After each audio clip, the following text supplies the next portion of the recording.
Vamos agradecer a oportunidade mais uma vez. Ficou bom aqui, né? Pode falar isso? Já falei.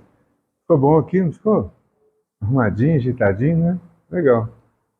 Vou reivindicar passar para aqui agora o estudo. Ô, gente, nós estamos continuando então o livro dos Espíritos. E, como disse o Delano, quando chegar na questão 500, a gente já está lá em. Você já está lá em 2000 e tanto, né?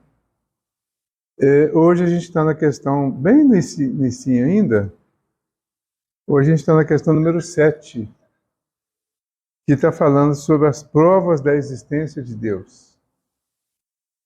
É claro que quem já está aqui há mais tempo, pode falar assim, a prova da existência de Deus, eu já acredito em Deus, para mim Deus existe, né? Mas eu tenho insistido numa pergunta que a gente precisa insistir nela também. É para levar a sério, né? Não é brincadeira. Eu sei que Deus existe. Eu acredito que Deus existe, ok? Mas eu vivo como quem acredita que Deus existe? Já viram o clima de pessimismo que está girando por aí? Um pessimismo geral? Tem que falar disso, né? Por que o pessimismo? É porque a gente acredita que Deus existe, acredita que Deus é bom, acredita que Deus é justo, né? E por tudo isso a gente acredita que nada disso vai ter solução. É assim? Então é isso que a gente precisa pensar. Trazer o conhecimento espírita para o mundo prático. Não ficar só na teoria. Não ficar só no conhecimento, na decoreba, né? Outro dia eu perguntei ao pessoal, pedi para falar sobre Evangelho com o Espiritismo. Eu cheguei, falei, bom, eu vou repetir para todo mundo, né? Todo mundo que já leu Evangelho com o Espiritismo. Todo mundo, já. Todo mundo já leu Evangelho com o Espiritismo? Já. Tá, beleza, ótimo. Então vamos repetir? Aí eu comecei a falar sobre o Evangelho de uma maneira geral, né? E aí comecei a fazer aquelas perguntas, bobo, né?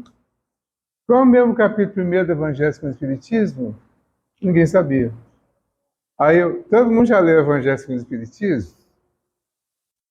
É uma provocação, não é para abusar de ninguém, nem para zombar. É uma provocação que a gente precisa se fazer, porque isso é trazer para o mundo prático. Trazer o Evangelho para a prática. Não é para trazer para o conhecimento. Ah, eu conheço o Evangelho. Eu sei tudo do Evangelho. Né? É importante saber isso. Quem puder saber, memorizar, ótimo. Mas tem umas coisas simples que precisam ser trazidas para o mundo prático. Então, assim, é esse conhecimento da existência de Deus. Nós nem precisamos de prova mais, para nós já está provado. Mas se eu perguntar para alguém qual é a prova que a gente tem da existência de Deus, melhor para a questão número 7, né? Pergunta: poderíamos encontrar a causa primária da formação das coisas nas propriedades íntimas da matéria? Então, essa pergunta é como se fosse uma proposta de uma viagem lá na formação das coisas, que é complexo, né? Poderíamos encontrar a causa primária da formação das coisas nas propriedades íntimas da matéria? Como que as coisas foram formadas? Tudo. Se a gente está buscando a prova da existência de Deus, e a primeira pergunta falou para observar tudo à nossa volta, e o que não for obra do homem, de quem será? Aí a gente olha para aqui, essa construção aqui, esse ambiente que ficou bacana, né?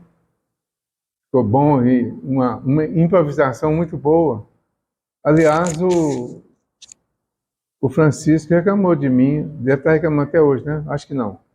Porque a gente é super grato a ele, né, pela organização, pela doação do terreno e o início aqui para nós, né? Aproveitar para lembrar isso. Porque eu estou lembrando que essa parte aqui, ele não deixou muito claro se a gente podia vir até aqui, né? Porque a construção foi até bem lá na frente lá. Aí nós estamos avançando, avançando, até chegar aqui. Quando chegou aqui, ele veio aqui um dia e viu que estava até aqui. E falou, mas aquela parte ele era para você ter deixado para mim. Aí nós, bom, a gente não sabia, né? Falei, não, mas tá tudo bem, tá tranquilo, não tem problema nenhum, não. Aí nós Avançamos, fechamos até aqui, e agora está tendo uma boa utilidade. Nós não fomos lá porque tem uma pirambeira aqui, né? Aí não daria para ir mais. Mas se não tivesse a pirambeira, a gente já estava bem lá na divisa tentando casa, né? Então, assim, eu estou aproveitando para lembrar esse momento e o ambiente aqui, até para a gente agradecer mais uma vez, né, pelo que ele proporcionou a nós desde 1990. 1990. Já tem bastante tempo. Então, nosso agradecimento mais uma vez. Então, a existência das coisas, a causa primária da existência, da formação das coisas materiais, nós sabemos. Nós sabemos como é que foi construído tudo isso aqui, ó. Acho que eu ainda lembro detalhes de tudo, como é que começou tudo. Estou lembrando do Francisco, né, que foi quando deu o terreno. Aí depois, quando... Eu lembro de muitos detalhes ainda, da parte inicial, até chegar neste ponto aqui. Algumas pessoas que são desde o início lembram também. Então, a formação dessa casa física, as histórias todas, a história da chuva, do telhado, tudo isso a gente lembra. Tá? Mas as histórias da formação da natureza, por exemplo, das árvores, dos pássaros, da nossa formação, a gente não tem tanta facilidade mais nisso. É aí que vem a pergunta: poderíamos encontrar a causa primária da formação das coisas nas propriedades íntimas da matéria? Mas se está num capítulo que a gente está falando da existência de Deus, será que a gente conseguiria conciliar a existência de Deus, que seria a inteligência suprema, com a causa da formação das coisas, das próprias coisas? Ou nas propriedades da matéria? Então, eliminaria as inteligências? Aí eles respondem, né? Mas, então, qual seria a causa dessas propriedades?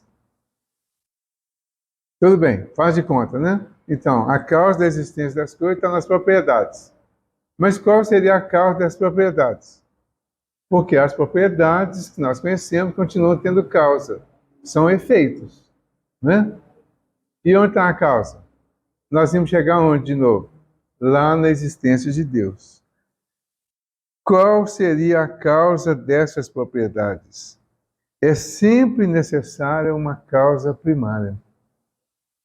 Então, lá na questão número 1, inteligência suprema, causa primária de todas as coisas. Deus é uma inteligência suprema que transcende todas as outras inteligências, tudo que existe no universo. Quando a gente pega a Gênese do Moisés,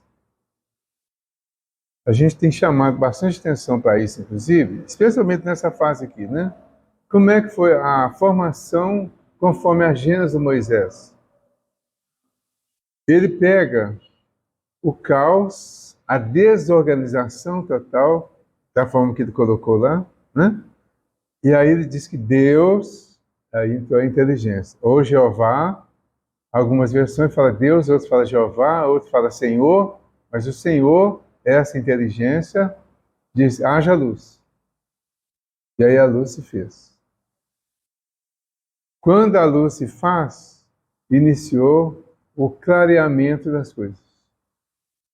O universo, ou seja, o universo, ou esse mundo que nós vivemos aqui, o nosso planeta, né? Ele começou a tomar forma. Mas as coisas foram surgindo umas das outras. Então, a formação está aí. Houve a luz, depois começou a organizar tudo. E, observe, quem pegar a Gênesis para ler, vai ver o seguinte: tudo que foi criado no momento antecedeu algo que dependeria disso que foi criado. Então, quando organizou as duas de cima, as duas de baixo, a terra, o céu, a divisão todinha, a água doce, a água salgada, as posições das águas, a posição da terra, tudo isso foi organizado, não foi? Então, isso foi organizado e só depois dessa organização é que começaram a surgir as plantas, os vegetais. Aí vinham os vegetais. Com certeza os vegetais tiveram um momento inicial, a partir de um determinado tipo de espécie de vegetal, essa espécie foi desenvolvendo, aperfeiçoando, evoluindo, para surgir as outras espécies de vegetal. Quando todos os vegetais estavam, tudo nos ambientes que era propício à vida e à continuidade deles, aí vem os animais, cada um de acordo com a sua espécie, no seu ambiente, e todos só vieram depois que tinha alimento apropriado para cada espécie. E na medida que o alimento vai aumentando, principalmente da natureza, as espécies vão aumentando e vão diversificando. E vão crescendo e vão se embelezando até chegar numa espécie que ficasse próxima da condição humana, para aí sim surgir o homem. Pode ver que na criação o homem está no último lugar. O sexto dia faz o homem. Mas o homem é o resultado de toda essa evolução, de todo esse desenvolvimento. Paralelamente a esse desenvolvimento físico, a frase do Leon Denis, né? A alma dorme na pedra, sonha no vegetal, agita no animal e acorda no homem. Então, o princípio inteligente estava em desenvolvimento desde aquele momento lá. Ele foi passando por todo o processo, acompanhando os milênios, seguindo toda a evolução, até chegar um momento que o princípio inteligente estava em condições de atingir a fase humana.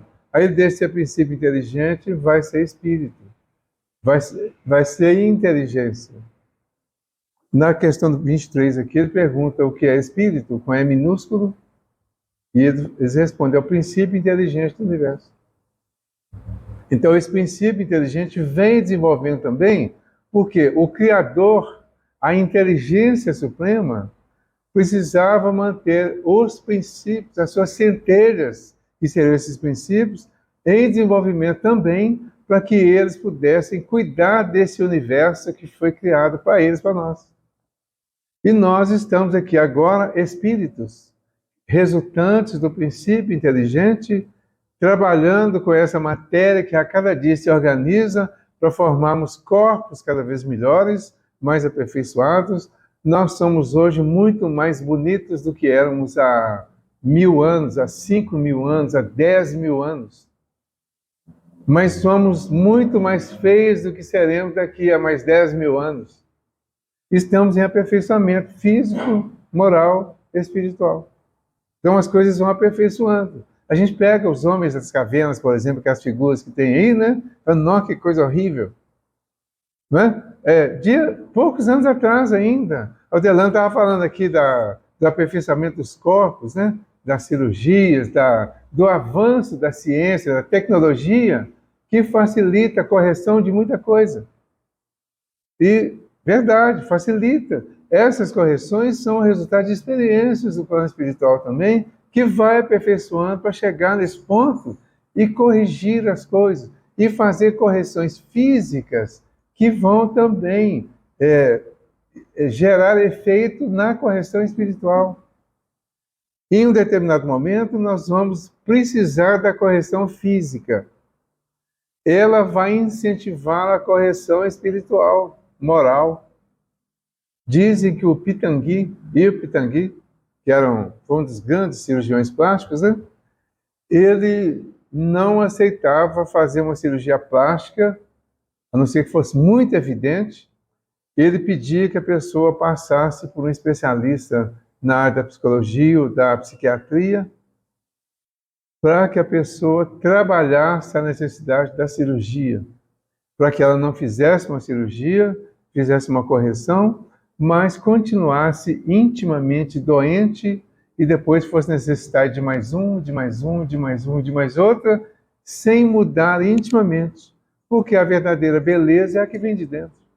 Né? É claro que tem as correções de problemas, de doenças, por exemplo, né? Muita coisa pode ser corrigida de imediato. Mas se não corrigir intimamente, a pessoa vai continuar precisando de tudo isso. Então, todas essas coisas têm origem onde? Lá no princípio inteligente. Toda essa organização que existe aí, ela está comandada por inteligências superiores que dirigem, que comandem, que vão ajeitando tudo. Quando lá o Caminho da Luz, do Emmanuel, ele vai falar da formação, né, da primeira vez que Jesus fez uma reunião para decidir sobre a vinda à Terra. Então, aqueles espíritos superiores se reuniram e sempre se reúnem para decidir como será o próximo passo numa determinada área da Terra. E assim as coisas vão acontecendo sempre com a causa principal lá nas inteligências superiores, até chegar em Deus. Certo? Ele fala, então, o comentário do Kardec, né, fala, atribuir a formação primária das coisas às propriedades íntimas da matéria seria tomar o efeito pela causa, pois essas propriedades são em si mesmas um efeito que deve ter uma causa. Quase sempre o efeito é perceptível, a causa não. Quando eu ajo, a causa está na minha decisão como espírito. O efeito é a reação física que veio lá da minha decisão de espírito. Não é isso? Então eu penso, vou dar um cascudo no Eduardo. Aproveitar que ele está aqui, né? Eu penso, vou dar um cascudo no Eduardo. Então, comecei a construir a ideia aqui agora. Certo?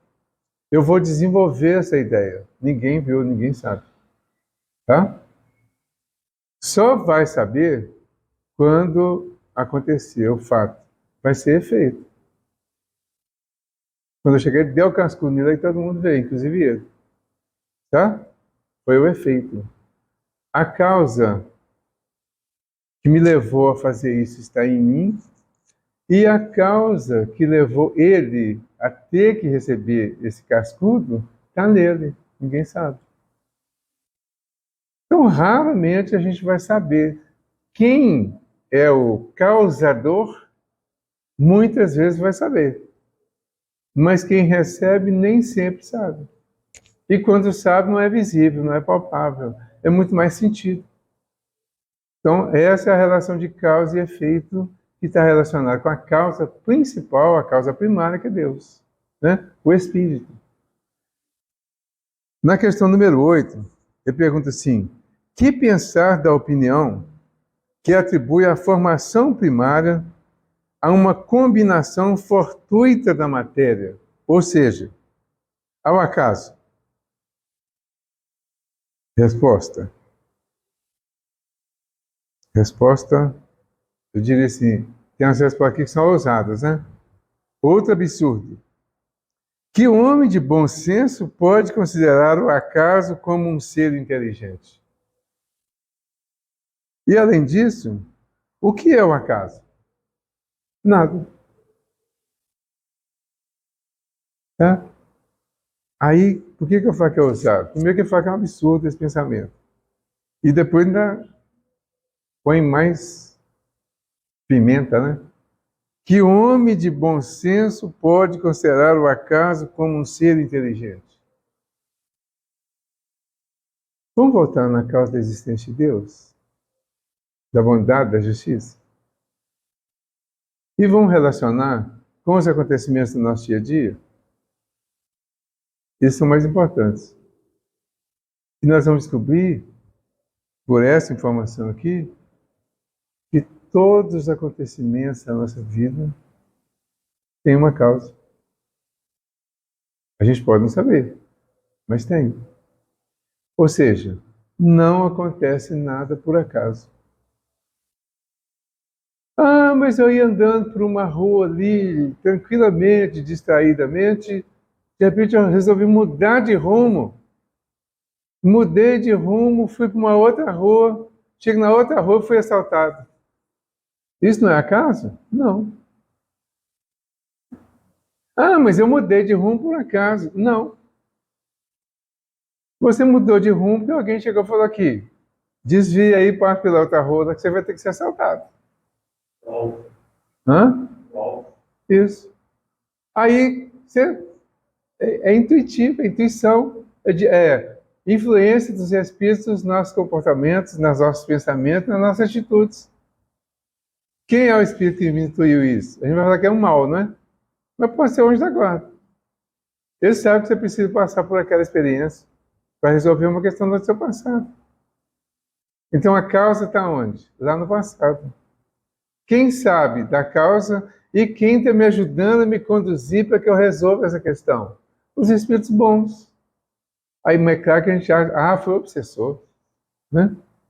Se foi o obsessor, ele foi bom nesse momento, porque nos levou a passar por uma situação que foi desagradável, é desagradável, mas que era necessária para o nosso crescimento espiritual.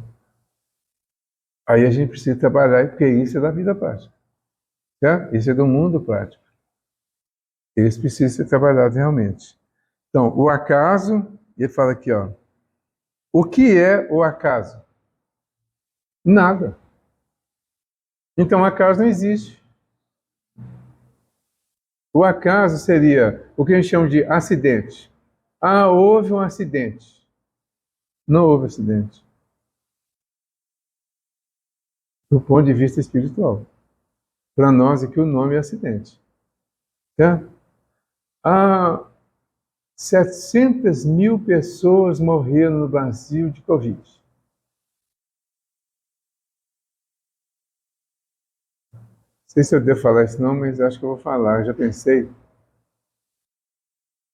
350 mil responsabilidade de um ex-presidente. Verdade?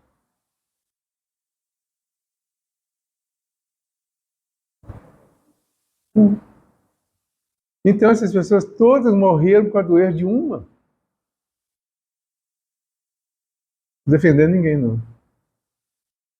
É só usar o bom senso. Tá? Seja quem for. O pessimismo que está gerando agora. Por que é o pessimismo? Hoje uma pessoa falou para mim assim, nossa, é tão pessimismo geral, eu estou preocupado porque uma pessoa que é empresária, estou muito preocupado porque está acontecendo isso, isso, isso, isso e aquilo, e tem muitas previsões negativas, e empresas estão fechando. Aí eu perguntei para a pessoa assim, você acha que 20 dias, nem 20, né? Hoje é 17, né? 17 dias de um novo governo, já deu para empresas decidir que vai fechar? Já estava fechando, gente. Já estava acontecendo. Aí arranja desculpa. Então é isso que nós precisamos trabalhar. Nós temos que falar disso aqui de vez em quando, né? Quando dá uma brechinha, a gente fala. Porque isso é o nosso dia a dia. Isso está afetando a todos nós. E o Espiritismo está nos ajudando, não é a defender X ou Y, nem acusar X ou Y. O Espiritismo nos ajuda a ter bom senso para analisar as situações com justiça e nunca ter que acusar ninguém, porque não tem nenhuma proposta, nem no Evangelho, nem na doutrina, para acusar alguém, esse é culpado disso ou daquilo. Principalmente no caso das desencarnações. Quantas pessoas desencarnaram no mundo inteiro por causa da Covid? A culpa dos chineses que, hoje mesmo já ouvi que os chineses fabricaram o vírus. Aí eles fabricaram o vírus, os chineses fabricaram o vírus. E, por acaso, esse vírus espalhou pelo mundo todo e matou bastante gente. E Deus? E a lei? E a organização do universo? E a justiça do universo?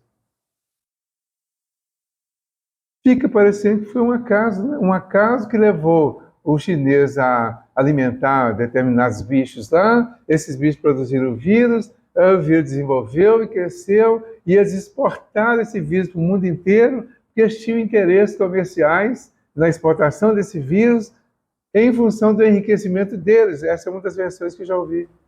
Entenderam? Fica parecendo que tudo isso está sob o acaso, mas não tem nada que é por acaso. O plano espiritual está sabendo de tudo isso. Está tudo dentro da programação espiritual, não tem nada acontecendo. Aí entra tudo de desespero lá no plano espiritual, porque, nossa, aconteceu alguma coisa na Terra lá que não estava previsto. Surgiu um vírus lá, nós vamos ter que nos virar agora para resolver. É assim? Não é assim. Não vai ser assim. É tudo organizado. Então é isso que a gente precisa compreender. Tem organização para tudo. As pessoas desencarnaram e olhe que elas nem morreram. Elas só desencarnaram. Essas pessoas todas da Covid. Está todo mundo vivo. Em outro plano, sem corpo. Mas estão vivos, sem corpo físico. Já todo mundo está vivo. Onde? Tem uma mensagem circulando aí que é do Divaldo, né? Já viu, né? Uma mensagem do Divaldo circulando aí. A mensagem está dizendo que os espíritos superiores, os espíritos da luz, estão com dificuldade para ajudar a gente aqui na Terra. Dá para ter duas interpretações, pelo menos, aí. Pode ser que a gente, com o pessimismo, dificulte um pouco para ser ajudado individualmente. Mas os espíritos superiores que estão sabendo de tudo que está acontecendo aqui na Terra, eles sabem das nossas necessidades, sabem das nossas capacidades, sabem até que ponto cada um de nós pode ir. Então eles estão com tudo programado e eles vão cuidar de nós dentro das nossas necessidades. Porque para eles, morrer aqui na Terra não tem problema nenhum. Para eles é só desencarnar. Só passa a ser problema para quem faz quando é suicídio. Mas ainda assim não é problema para eles, porque eles têm condições de chegar, orientar, conversar. Todo mundo tem na Jaguar. Estamos seguidos, acompanhados, envolvidos por uma nuvem de testemunhas. A gente sempre lembra de obsessor. Mas não pode ser uma nuvem de testemunha boa, de espíritos amigos, que querem conduzir para o bem? Por que tem que ser só obsessor? Mas que seja. Eles vão nos conduzir só para onde a gente tem que ir para passar por um aprendizado. Então que sejam eles também. Não há acaso. Tudo programado. Então, aí, aconteceu comigo? Efeito. Onde está a causa? Em mim. No meu comportamento. De hoje ou de ontem. Não pode ser do futuro? Não. Primeiro planta, depois colhe. Estou colhendo? Eu já plantei. É colher. A colheita é o efeito. O plantio é a causa. Quando foi que eu plantei? Em algum dia. Eu não lembro mais. Há 100 anos atrás, 200, 300, 1000 anos atrás, 5.000 anos atrás, eu plantei. Deve ter muito espírito aqui na Terra hoje pagando dívida construída lá no cristianismo, no início do cristianismo, há 2.000 anos. Comece a fazer uma analogia com as coisas que estão acontecendo na Terra hoje, no Brasil. Compara com alguns dos acontecimentos lá da era cristã. Analise uma série de fatos que foram considerados trágicos, muito maus, ao longo desse tempo aí. Nós vamos achar analogia com coisas que aconteceram antes da era cristã, depois, durante a formação. As causas estão todas lá. Lembra aquela história do circo, lá do Irmão X? O Irmão X conta lá, a tragédia do circo, que está no livro Cartas e Crônicas, a tragédia do circo. Ele conta que tinha uma reunião das autoridades romanas para decidir sobre uma festa, um banquete que iam fazer para privilegiar, para homenagear uma autoridade que viria. E eles queriam uma coisa diferente. Então fizeram uma reunião lá para decidir o que seria feito. E um fala uma coisa, outro fala outra, mas tudo já coisa que já feito, até que alguém deu uma sugestão que foi aceita. A sugestão era o seguinte: eles iam pegar pessoas condenadas, iam levar para o circo, iam colocar resina no piso, pegar os animais velhos que não tivessem mais utilidade, levava essas pessoas que estariam condenadas, e na hora H, eles iam colocar fogo na resina, que é inflamável, fogo subia, os animais entrariam em desespero, as pessoas também sem condição de sair, e os animais promoveriam um grande espetáculo pisoteando as pessoas. Essa ideia foi aplaudida. Até que enfim alguém teve uma ideia inteligente, né? E foi aceita. Mas aí ficou uma questão. Mas quem seriam as pessoas? Cristãos. Cristãos. Então combinou que um grupo de pessoas iam buscar os cristãos onde estivessem, e quem acusasse alguém de ser cristão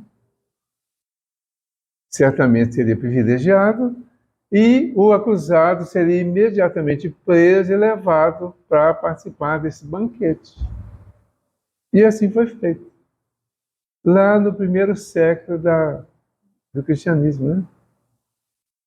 E assim foi feito e aconteceu igual foi programado. Aí o irmão X diz que em 1961, num circo em Niterói, as pessoas que acusaram, que entregaram, que arranjaram aquelas pessoas para serem queimadas lá, estavam no circo que pegou fogo, e os animais do circo, em polvorosa, pisotearam as pessoas, foram queimadas, pisoteadas, mortas das diversas formas, certamente da mesma forma que proporcionaram a morte das pessoas lá naquele tempo. Aqui, no circo, em 1961, estava o efeito. A causa estava lá no primeiro século do cristianismo. Certo? Quantas outras coisas pode ter por aí? O legado lá daquela boate, onde que foi? A boate em Santa Maria, né? Foi divulgado, foi bem lembrado e tem uma relação bem forte com as questões lá do Hitler, do nazismo lá com os judeus. Foram torturados, que foram para a câmara de gás, foram queimados, que foram mortos de diversas formas, especialmente os que foram para a câmara de gás. Quem os levou? Quem organizou tudo? Estava, possivelmente, na boate, no dia que houve o incêndio na boate, e as pessoas não conseguiram sair e morreram intoxicadas com o gás da fumaça, que representava o gás que usaram lá naquela época. E só para a gente lembrar essa relação de causa e efeito, tá? Para a gente ver assim, tem vários relatos, que eu diria assim, confiáveis, sobre essa questão de causa e efeito. Para a gente confirmar essa ideia de causa e efeito e ficar claro para nós. Então, ficando claro isso, nós vamos eliminar a possibilidade do acaso. E toda vez que acontecer alguma coisa desagradável, nós vamos entender que isso é efeito e a causa está no passado. Isso que alguém fez comigo hoje, eu já fiz com alguém em algum outro momento para trás. Certo? Então, a causa está para trás, o efeito está acontecendo aqui agora. O que eu tenho que fazer? Eu tenho que me conviver com esse efeito da melhor maneira possível, para que eu não gere novas causas para outras dores e sofrimentos futuros. Então, quando eu estou plantando o bem, eu estou plantando o meu futuro feliz. Mesmo estando plantando o bem, se eu recebo alguma coisa que eu chamo de mal, eu preciso compreender porque tem a ver com o meu passado. E isso está sendo consertado. E o outro está sendo reconstruído, replantado. Eu plantei espinho, estou colhendo espinho. Agora eu estou plantando rosa direto. Vou colher rosa daqui a uns dias. Né? Bom, aí o Kardec comenta assim: a harmonia que regula as forças do universo revela combinações e fins determinados. E por isso mesmo, um poder inteligente. Então, a harmonia que regula as forças do universo revela combinações e fins determinados e por isso mesmo um poder inteligente. Atribuir a formação primária ao acaso seria falta de senso. Porque o acaso é cego e não pode produzir efeitos inteligentes. Um acaso inteligente já não seria acaso. Ou seja, o acaso não existe. Certo? Tem uma mensagem do Emmanuel que eu queria trazer. Deixa eu ver se eu marquei. Ela tem a ver com isso aqui. O livro chama Roteiro. É o capítulo 1. O homem ante a vida. O que ele diz?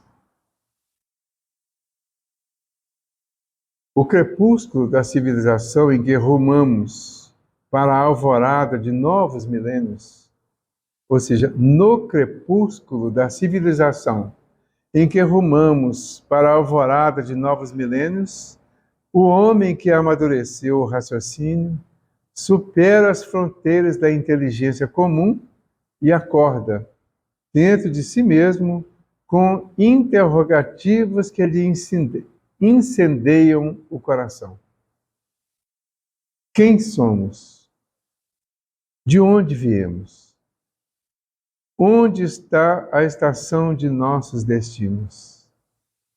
À margem da senda em que jornadeia, surgem os escuros estilhaços dos ídolos mentirosos que adorou, e enquanto sensações de cansaço lhe assomam a alma enfermiça, o anseio da vida superior lhe agita os excessos do ser, qual braseiro vivo do ideal, sob a espessa camada de cinzas do desencanto. Recorre à sabedoria e examina o microcosmo em que sonha. Reconhece a estreiteza do ciclo em que respira. Observa as dimensões diminutas do lar cósmico em que se desenvolve. Descobre que o Sol, sustentáculo de sua apagada residência planetária, tem um volume 1,3 bilhões de vezes superior ao seu. Aprende que a Lua, insignificante satélite de seu domicílio, dista mais de 380 mil quilômetros do mundo que lhe serve de berço. Os planetas vizinhos evolucionam muito longe no espaço imenso. Dentre eles, destaca-se Marte, distante de nós cerca de 56 bilhões de quilômetros, à época da sua maior aproximação. Alongando as perquisições além do nosso Sol, analisa outros centros de vida. Sirius ofusca-lhe a grandeza. Pólux, a imponente estrela dos Gêmeos, eclipsa-o em majestade. Capela é 5,8 mil vezes maior. Isso tudo comparando com a Terra, né? Antares apresenta volume superior. Canopus tem um brilho 80 vezes superior ao do Sol.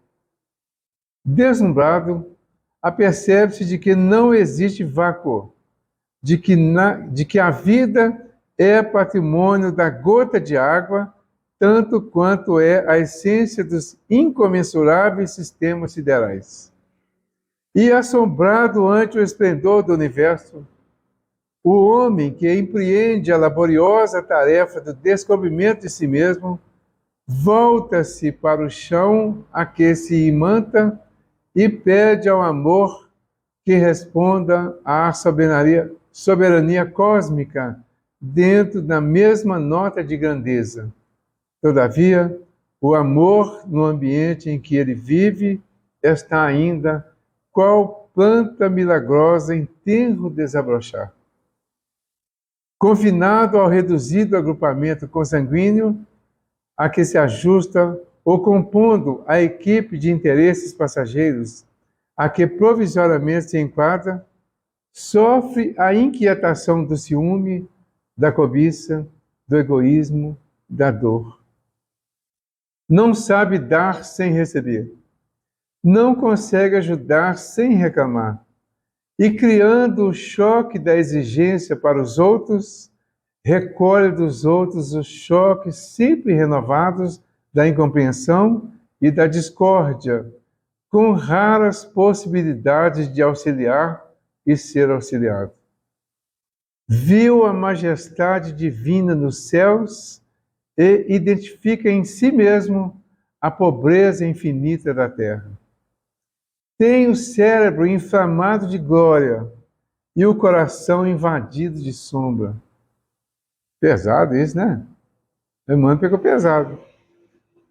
Tem o cérebro inflamado de glória e o coração invadido de sombra. Orgulha-se ante os espetáculos magnificentes do alto e padece a miséria de baixo. Deseja comunicar aos outros o quanto apreendeu e sentiu na contemplação da vida ilimitada, mas não encontra ouvidos que o entendam. Repara que o amor na terra é ainda a alegria dos oásis fechados. E partindo dos elos que o prendem à estreita família do mundo, o homem que desperta para a grandeza da criação deambula na terra à maneira do viajante incompreendido e desajustado, peregrino sem pátria e sem lar, a sentir-se grão infinitesimal de poeira nos domínios celestiais.